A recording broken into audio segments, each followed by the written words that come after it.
இருக்காது. சுவையா இருக்குமா? இருக்காது. மகாராஜன் சார் வேற இட்லியை சாப்பிட்டா சுவையா இருக்குமா? மஞ்சுநாதன் உங்களுக்கு சுவையா இருக்காது. சட்டினியை தொட்டாதான் இட்லியே மணக்கும். இட்லிங்கிறது யார் தெரியுமா? புருஷ மாதிரி. அது கூட மனைவியை சேர்க்கும் போதுதான் ஆண்களுக்கே மனம் அதிகமா இருக்கு. தட்டுங்க கைய பெண்கள் ஜோர கை தட்டுங்க. ஆத்தீங்கல்ல சட்டினி பொண்டாட்டி மாதிரியா? ஆமா. இட்லி ஆம்பளையா? ஆம்பளை புருஷன். அதனால தான் போட்டு அவிக்கிறாங்க.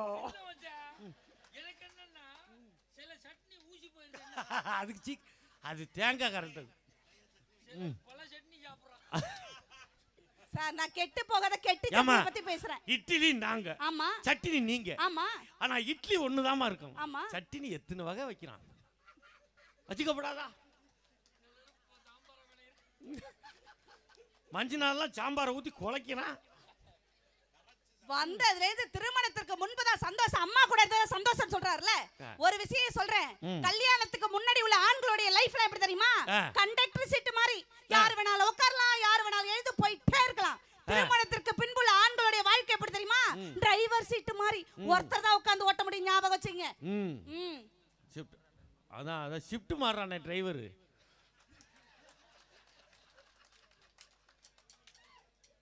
அன்னைக்கு ஒரு பையன் கேட்குறேன், என்ன கேட்டான், டிரைவருக்கு கண்டக்டருக்கு வித்தியாசம் என்னன்னு கேட்டான். நான் சொன்னேன், டிக்கெட் கொடுக்குற கண்டக்டரா ஓட்டுற டிரைவராங்கிறேன் போயா அப்படின்றான். என்னன்னு கேட்டேன், தனித்தனியாக டிக்கெட் கொடுத்தா கண்டக்டரு, மொத்தமாக டிக்கெட் கொடுத்தா டிரைவரா. நான் ஒரே ஒரு விஷயம் எல்லா ஆண்களுக்கும் சொல்றேன் சார்.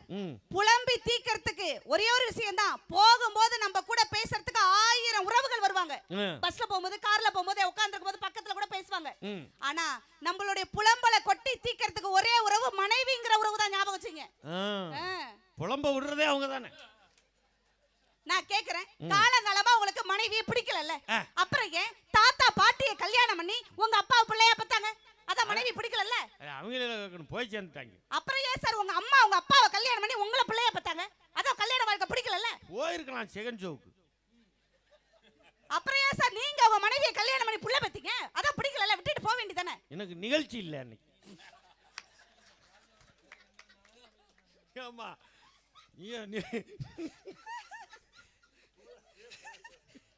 சொல்லுங்க.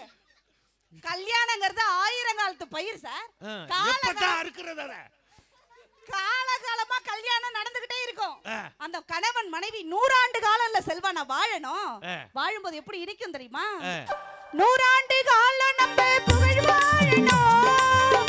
என்ன சராசா நீங்க என்னையாளணும்.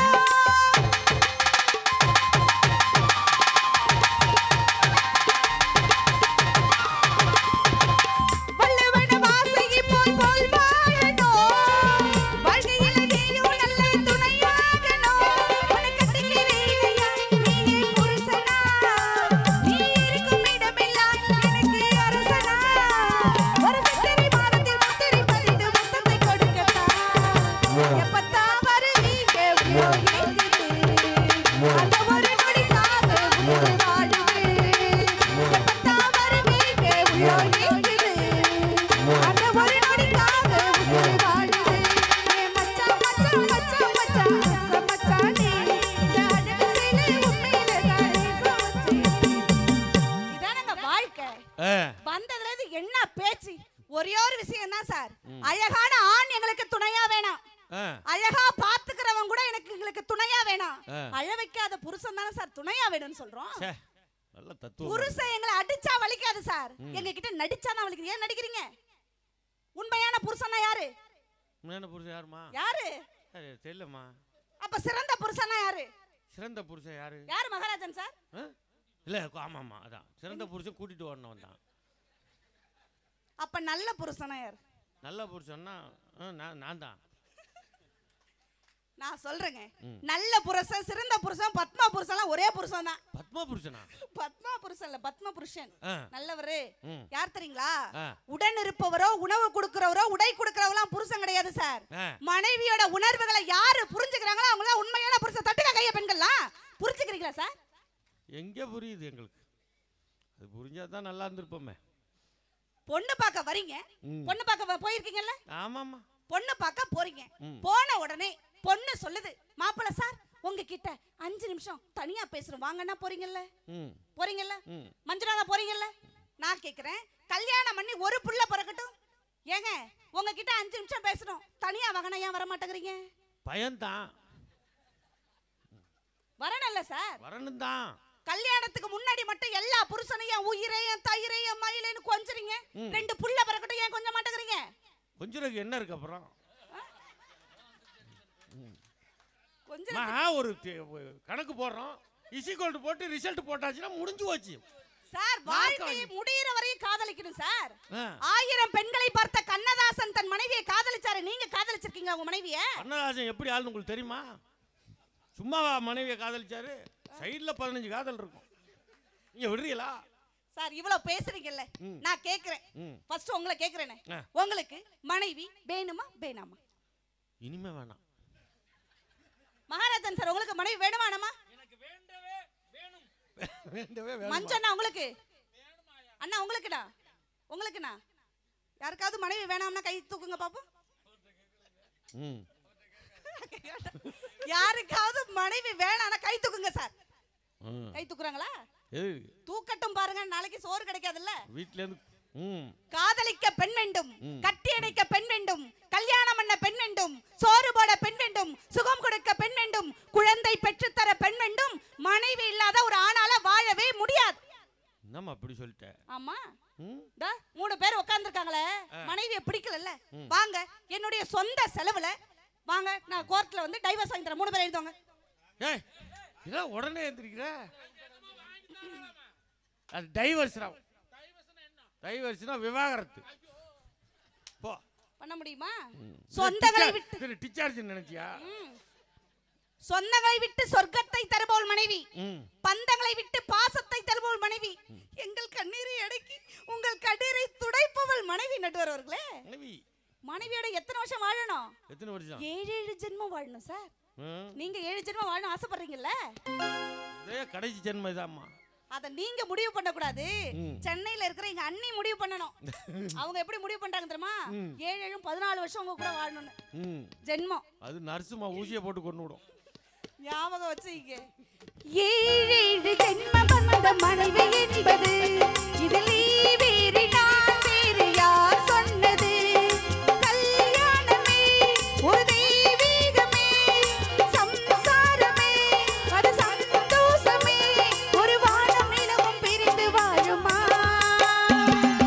7 ஜென்மம் வந்த மனைவி என்பது இதிலே வேறு நான் வேறு யார் சொன்னது? எனக்குலாம் கல்யாணம் ஆகி 10 வருஷம் ஆகுது. பார்த்தா தெரியாதுண்ணா? நான் எதுவும் சொல்ல முடியாது. 4 வருஷம் மாதிரி தெரியும். ஆமா தானே மஞ்சனாத் அண்ணா? உனக்கு என்னம்மா, நீ நல்ல புள்ள. மகாலட்சுமி மாதிரி இருக்கல்ல. ஆமாம்மா. நீங்க இருக்கிற வரை எனக்கு எந்த சப்போர்ட்டும் குறலண்ணே. 10 10 வருஷம் ஆகுதுங்க. கல்யாணம் முதலிரவு அன்னைக்கு மாமா முத்து வர்ணிச்ச ஒத்த கவிதை இன்ன வரையும் ஞாபகம் இருக்கு. உங்க முதலிரவுல நீங்க கவிதை சொல்லிருக்கீங்களா? எந்த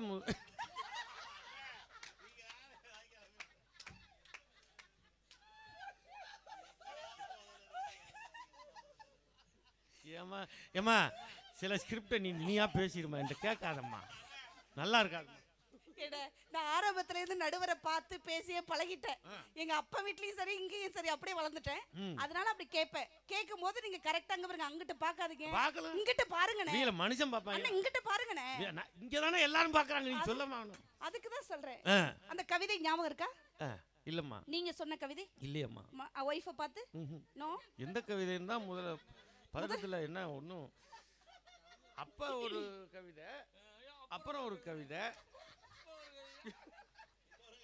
ஏங்க நான் சொல்றது முதல் இரவுல சொல்ற கவிதை, முதல் கவிதை அதுதாம்மா. அண்ணா நீங்க மஞ்சுநாத் அண்ணா நீங்க கவிதை இப்ப சொல்லிருப்பீங்க.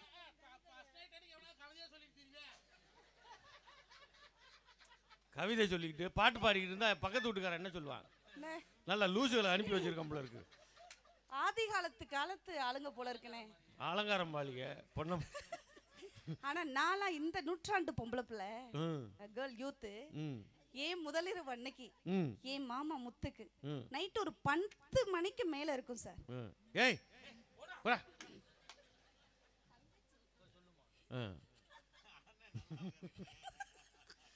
10 மணிக்கு மேல ஒரு 10 to 12 இருக்கும்.